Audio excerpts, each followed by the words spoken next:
গতকালকে এয়ারপোর্টের মধ্যে একজন প্রবাসীর সাথে সেখানে থাকা সিকিউরিটি বা সেখানে থাকা যারা দায়িত্ববান কিছু অফিসাররা একজন প্রবাসীকে এমনভাবে কিছু আঘাত করছে যে আঘাতের কারণে সেই প্রবাসীর নাক এবং মুখ দিয়ে আমরা দেখলাম রক্ত বেরোচ্ছে। সেই ভিডিও দেখার পরে প্রত্যেকটা প্রবাসীর মনের মধ্যে যে কি কষ্ট আসলে বলে প্রকাশ করার মতো না। আমরা চেয়েছিলাম প্রত্যেকটা প্রবাসী যেন এয়ারপোর্টের মধ্যে সম্মান পায়, এয়ারপোর্টের মধ্যে যেন তাদেরকে সম্মান দেওয়া হয়, নিরাপত্তার সাথে যেন তারা বাড়িতে যেতে পারে। কিন্তু এখন এই দৃশ্য দেখার পরে আমাদের প্রত্যেকটা প্রবাসীর মনটা ভেঙে গেছে যে কিছুদিন আগে আমরা যে উদ্দেশ্যে আমরা এত কিছু করলাম, প্রবাসীরা এত অবদান রাখছে দেশের জন্য।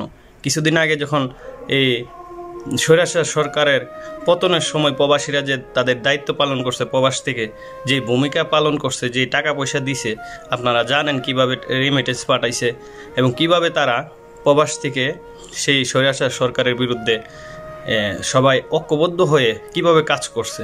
আজকে একজন প্রবাসীকে এয়ারপোর্টের মধ্যে এইভাবে লাঞ্ছিত করছে তার ওয়াইফের সামনে, মা বাবার সামনে। এই দৃশ্য দেখার পর আসলে কষ্টে বুকটা ফেটে যাচ্ছে যে একজন প্রবাসী এত কষ্ট করে দেশের জন্য এবং এই প্রবাসীর টাকা দিয়ে এই এখানে থাকা দায়িত্ববান অফিসাররা তাদের সংসার চালাচ্ছে, বেতন নিতেছে, টাকা নিতেছে। সেই প্রবাসীর শরীরে তারা হাত উঠাইছে, সেই প্রবাসীকে অসম্মান করছে, সেই প্রবাসীকে লাঞ্ছিত করছে। আমরা এটার বিচার চাই। প্রত্যেকটা প্রবাসী যার যার জায়গা থেকে প্রতিবাদ করবেন, এটার যেন কঠিন শাস্তি হয়। যারা এই ঘটনার সাথে জড়িত, আমরা দেখছি কয়েকজন অফিসার একসাথে হয়ে একজন প্রবাসীকে তারা লাঞ্ছিত করছে বিভিন্নভাবে এবং সর্বশেষে আপনারা দেখছেন তার নাক মুখ দিয়ে কিভাবে রক্ত বেরোচ্ছে। আমরা এটা চাই না দ্বিতীয়বার কোনো প্রবাসীর সাথে হোক। যদি প্রবাসীদের সম্মান না দেওয়া হয়, প্রবাসীরা প্রবাস থেকে কী করতে পারে এই স্বৈরাচার সরকারে কিন্তু দেখে গেছে।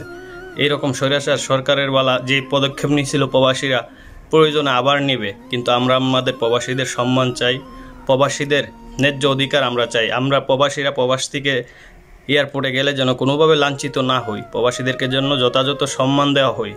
প্রবাসীদের টাকায় যারা মাস শেষে বেতন নিতেছে, যাদের সংসার চলতেছে, তারা কি করে সাহস পায় সেই প্রবাসীদের শরীরে আঘাত করার, সেই প্রবাসীদেরকে লাঞ্ছিত করার, সেই প্রবাসীদেরকে অসম্মান করার। এই দৃশ্য দেখার পরে প্রত্যেকটা প্রবাসীর আসলে কতটা যে কষ্ট লাগতেছে মানে বলে বোঝানোর মতো না।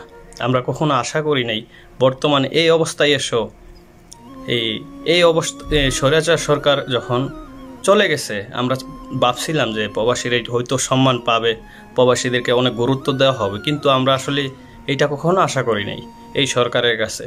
এই ছাত্রছাত্রীরা যেভাবে দেশটাকে এখন নতুন করে সাজাচ্ছে, সেখানে প্রবাসীদের সম্মান দেওয়ার বিষয়টা আমরা আসলে অনেক অনেক উপরে আশা করছিলাম, অনেক বেশি আশা করছিলাম। কিন্তু ওনারা আসলে আমাদের প্রবাসীদেরকে সেই সম্মান দিতেছে না, উল্টা আরও আমার কাছে মনে হচ্ছে যে প্রবাসীদেরকে আরও লাঞ্ছিত করতেছে, আরও কষ্ট দিতেছে। এটা আমরা চাই না দ্বিতীয়বার। তো সকল প্রবাসীরা ভিডিওটি বেশি বেশি শেয়ার করবেন, যার যার জায়গা থেকে প্রতিবাদ করবেন।